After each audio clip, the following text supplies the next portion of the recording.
Hi everyone, this is Jay Torres of Would You Like to Make.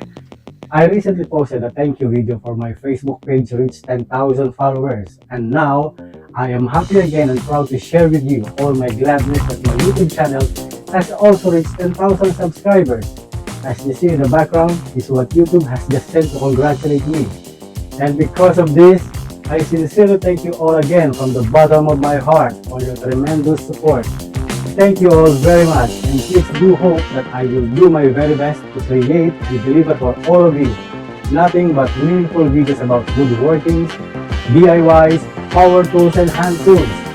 Please take your subscription and watch out for my next upload. For those who haven't subscribed yet, I hope you will also consider subscribing to my channel and look forward to my next video. So again, my 10,000 thanks to my 10,000 subscribers. Please stay and see you